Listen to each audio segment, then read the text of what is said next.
Today we are going to become animators. Oh, hello there, Walt Disney. Here's the best thing. You don't have to be an amazing artist to become an animator. Pixel art is a visual art form that arose out of necessity in the olden days of gaming. When you see an image on a computer screen or TV, that image is made out of little pixels or squares. If you have a super mega HD TV, it has thousands of pixels. Most HD videos are 1920 pixels wide by 1080 pixels tall. It takes up a whole lot of space to work in HD. All those extra pixels take up more hard drive room. Back on the Nintendo, and before that, Peeps didn't have room for all those pixels. Most original Nintendo games look like this because of storage limitations. He is only 16 pixels wide and 32 pixels high. The original Mario Brothers only takes up 31K of space. That's 31K for the entire game. To compare, a 3-minute MP3 file is 100 times larger in file size. And the music, the graphics, the gameplay logic, all of that takes up 31K. It's amazing. But to fit on this tiny cartridge, artists had to make their incredible artistic visions into something that would translate into this. Pixel art is more about style than technique. It works on the principle of minimalism. What's minimalism? Let's go to Wikipedia. Minimalism describes movements in various forms of art and design, especially visual art and music, where the work is set out to expose the essence, essentials, or identity of a subject through eliminating all non-essential forms, features, or concepts. Oh, yeah. No, that's confusing. Let's put it this way. Minimalism in art means building complex and complicated things using the simplest representations. What's a great game that's popular that's pretty minimalist? Oh, hi, Minecraft. By the way, Minecraft is a voxel game, which is the 3D version of a pixel. Think cube instead of a square. Still minimalism, though, just 3D. Pixel art developed out of necessity of the reduced file size, but if you look anywhere online, you will notice a resurgence of games that use this design philosophy, despite having access to 4K graphics and huge storage drives. It's because the art style is very stylized, which is appealing long after the technology is obsolete. That's why Peeps make chiptunes that sound like old video game music. You can get to the core of what you are trying to express without thinking about needless ornamentation. We are going to use a free pixel art program that can run in a web browser. Go to www.pixelart.com and click on Start Drawing. This will open up your drawing application. You can read the blue notes on the top if you wish, but it's going to be redundant, so a goodbye. Oh, hello, new drawing window. For this example, I'm going to select 100 by 100 pixels for the size. I think it's a good starting point. The application works a lot like the professional program Adobe Photoshop, except it's a pixel shop. Okay, it's not a shop, it was free. So yeah, like Photoshop. There's some tools on the left, and there's colors on the right, and a big old checkerboard in the middle, which means that nothing is drawn there yet. Great, let's fix that. Except I don't want to draw on this background layer yet. Maybe I want to turn it into a neutral gray color so I can see what I'm drawing a little better. So I'm going to click on the paint tool can. Then I'm going to select this gray right here. And I'm going to click, and it's going to fill the entire screen with this gray in the background layer. I'm going to come back and change this background later, but it's nice to have a neutral color. Now it's time to draw a very dumb bird. When an artist is designing assets for an animation, it is important that they separate those different assets or drawings on things called layers. Layers let you change parts of a drawing and move them around without touching any of the other drawings on the other layers. It's easier, I think, if you see it. Watch, I'm going to make 2 new layers by clicking this Add Layer button twice. And look, they show up here when I click on it. I've got these 2 layers. It's going to get really confusing if you just leave them called layer 1, layer 2, because if you're working on a really complex project, you could have a lot of layers. Let's name them. I'm going to rename this one first. Click on Rename Layer, and I'm going to write Body, because I'm going to draw the bird body on this layer. Now, what you need to do to rename the other layer is to click on the name of it, and you'll see how it's highlighted. Make sure that the layer that you want to work on is highlighted. That will save you a lot of heartache later if you always remember to do that. So now that it's highlighted, I'm going to click on Rename Layer, and I'm going to type in Cloud, because eventually I'm going to put a cloud on that layer. So right now I want to draw on my body layer because I want to draw my bird. So I'm going to click on the body layer, and I'm going to select my pencil tool. I am a beginning artist. Some people are amazing and can make beautiful works of art from scratch. Not me. I need a reference. Let's get one. I'm going to open up a new browser tab, and I'm going to search for dumb birds, and I'm going to click on images, and oh man, that bird looks dumb. I love him. So I'm going to right click on the picture of the bird, and I'm going to go to copy image address. Now, I'm done with this. I could close it. I could leave it open just in case I lose that link later, whatever. Then I'm going to go into settings, and I'm going to go to where it says tracing up here and paste in the link that I had. Then I'm going to click this little X to bring it down. Okay, that did nothing. I just still see gray everywhere. What kind of a jerk put a background color here? Don't worry, I was that jerk, but I did it for a good reason, to teach you how to hide layers. See this little dot right here next to the background layer? Poof, it's magic. You can't see through the background layer to see our reference drawing. So if you ever want to look at this, you just have to make sure that your background is transparent.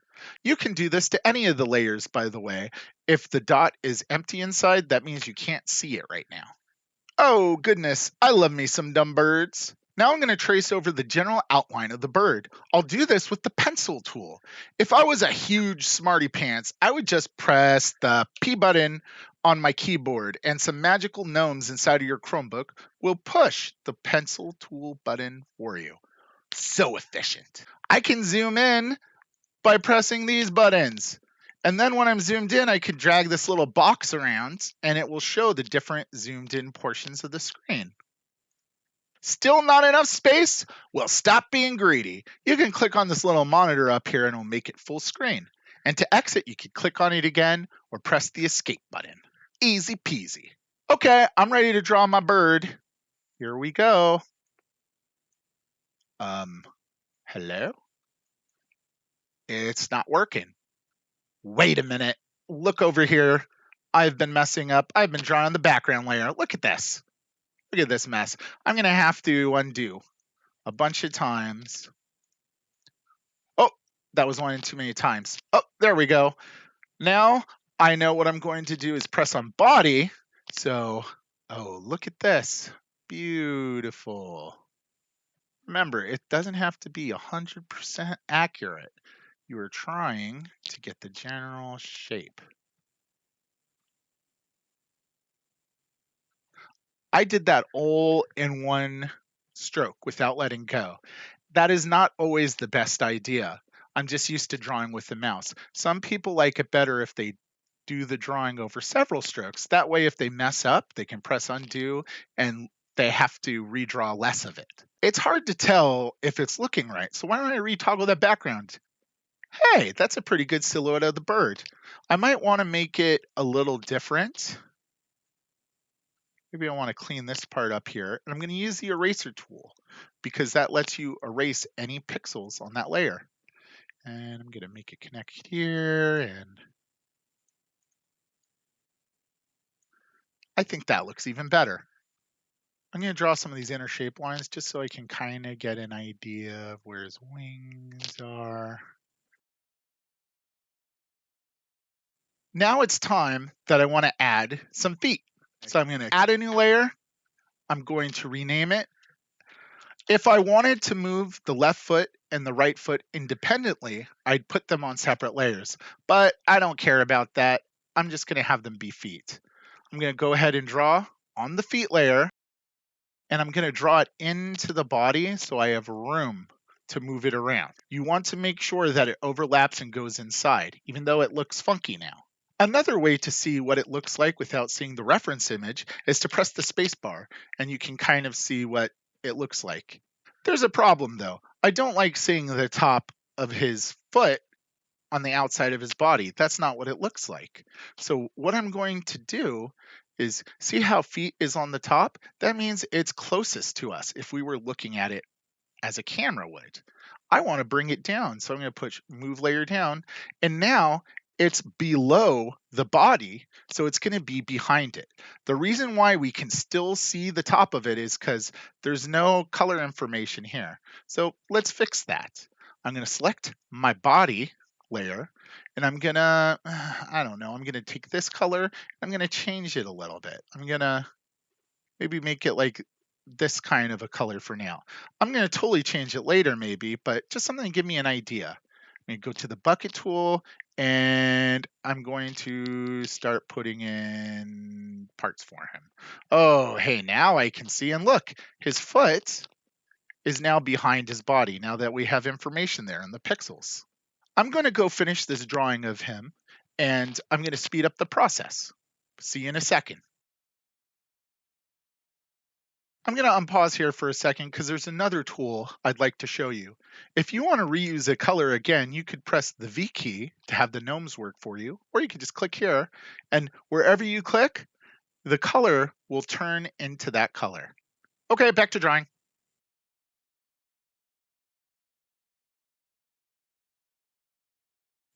Quick tip, if you take a color that you like for a main part, and you click on add color, and then you darken it just a little bit and select the color, make sure you got your pencil tool. You can add, see how that feels way different than the black line? And it gives it more of a feeling. I only want that black line for the outline. See? That looks way better now.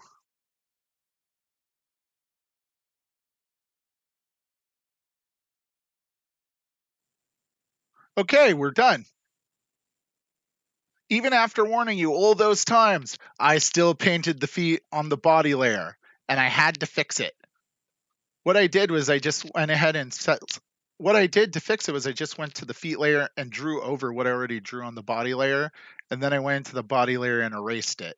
So it was not that big of a deal in the end, but it's a waste of time. Be better than me, please. So now it's time to make my cloud. I'm going to click on cloud. I'm going to click on the brush tool, make sure I got the color I want, and I'm going to draw. I'm having a hard time seeing it, so why don't I just move that cloud above the body for now, just so I can see what it looks like. You notice the brush tool, it puts like these transparent pixels around where you're drawing. That helps a lot to give it a more fluffy appearance. Okay, this looks like a fluffy cloud. Maybe more like that. But clouds aren't just stark white. Let's add another color to it.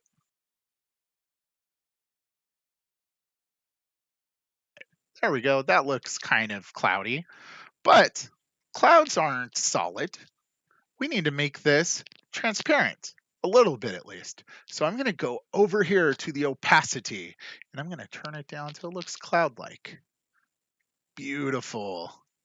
Now, I don't want this cloud in front of the bird. I want this cloud in back of the bird again. Now that I know it looks good. Now that I got my cloud, my bird, my feet, I want to finally finish up this background. So I'm going to go ahead and make everything invisible except for the background. I'm also going to use a new tool called the select tool. And I'm going to like select pretty much everything I can, and then I'm going to hit delete and it gets rid of it. Then I'm going to take my eraser tool, maybe make my eraser tool bigger. Oh, look how big my eraser tool is now. And I'm going to erase the rest of it. So I have a blank slate again. done with that gray background. I'm going to change my pixel size back to 1. And now I'm going to start sketching in this background.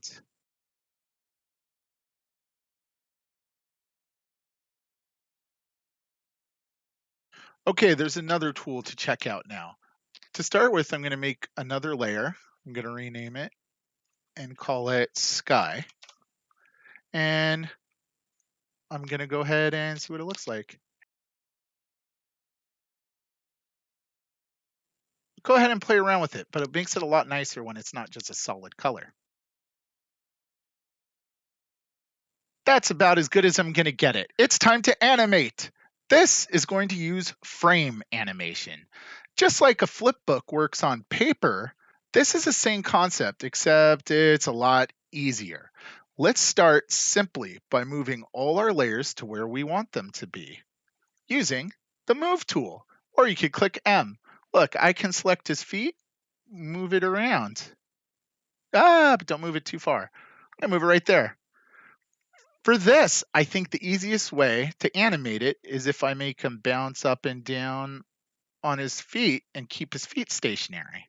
That'll make it look like he's real. So I'm going to get his starting position and I'm going to click down here to where it says GIF frames. And look, I'm on frame 1. Perfect. That's the first page of our flipbook or our frame animation. And I'm going to copy the frame. Now, let's move him a little bit up or a little bit down. Doesn't matter. Hey, wait a minute. How do I know how far he moved? Well, there's a couple ways to find out. I can click back there and, ooh, that doesn't look so good. Maybe I want to see if that's better. I can go back and forth. And let's say I don't like the way I moved him. I can remove that frame, go back to frame 1 and just move them more controlled. Maybe there. Maybe that's where I want it. If I want to re-add that frame, I'll go copy frame, go back to frame 2 and move it up. And to see what that looks like, oh, he's freaking out. That's because he's moving too fast. Do you see these 100 milliseconds? 100 milliseconds is a tenth of a second. So I want him to take longer. I'm going to change these both to 250. Let's see how that looks. It's better. He's still a little crazy looking. So what happens if I change just one of them? That means that it holds on this frame for a quarter of a second, and it will hold on this frame for half of a second. Let's see how that looks. Ooh, it's lopsided now. Still not what I want. Okay, this will be the last time, I promise. I'm going to put them both to 500 just to see how that looks. If I was doing a simple 2-frame animation, I think this looks pretty good. There's the cloud in the background. It's looking pretty cool. You can make this as complex as you want. I could keep adding frames. Select the frame you want, move it a little bit, keep adding frames, select the frame you want, move it a little bit. Now let's see what it looks like.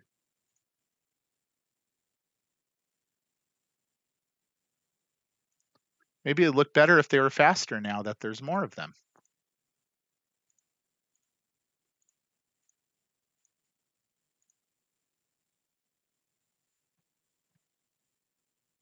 You can keep adding frames and you can keep moving them.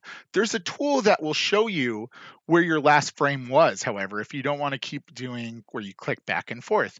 And it's called onion skins. To be able to see them, though, we have to get rid of the background. And to do that, I'm going to go to Settings, and I'm going to turn off the tracing because I'm done with it. Then I'm going to make sure to turn off my background and sky layer. And if we go here, if you notice when I move him now, I can see where he was before. See that? That's called an onion skin. Because just like an onion skin is transparent, that's transparent? I don't know. I didn't name it, but it makes sense. That's science. Onion skins in animation allow you to see what comes before and sometimes after a frame. Expensive animation software will have multiple colors and you can see a lot of different frames at once. This one is limited because it's free. Get over yourself. I'm only making a 2-frame animation, but you can make pretty complex animations with this. Try a bigger canvas next time so your animation has more room to move in. Look, I'm going to make my bird blink after a little bit. Maybe that would be cool. Maybe I'll add another frame. Let's see what that looks like.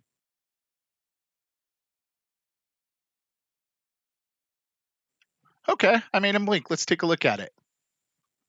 Beautiful. Take your time, make something truly great. This animation is only 10 frames. You can keep going. My masterpiece is done. It's time to share it.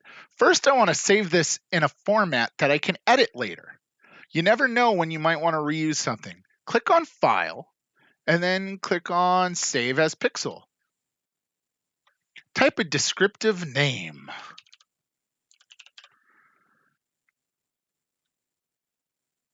And then make sure to put it somewhere where you can find it later. Don't name it and put it in some random folder. Actually, think about where you put it. Here we go. If I ever want to open this up again, watch, I'll clear this. I can go to File, Open Pixel, go to where I saved it, and say OK. It will open right back up, and it's like I never left. To share your animation online, we want to save it in a different way. Click on Save Drawing, either up here on the top right or under the File menu, which is going to be right here. Then you're going to click on Download PNG or .gif. Now, if you just download it right away, that's great. It'll work. Let's see what happens. But look at this thing. It's tiny. It's only 100 pixels. So it doesn't look exactly right. Let's go ahead and make it so that it's 900 by 900 and then download it. And we wait. There we go. Now I'm going to call it bird.gif. There we go. And now when I click on it, oh, it's beautiful. Really cool. It's ready to share. You can upload it to Giphy. You can share it with your friends on the Snapagram. Get it on the social media. Hashtag inspired by dumb birds. All I know is that you are a pixel art animator now. Congrats and bye.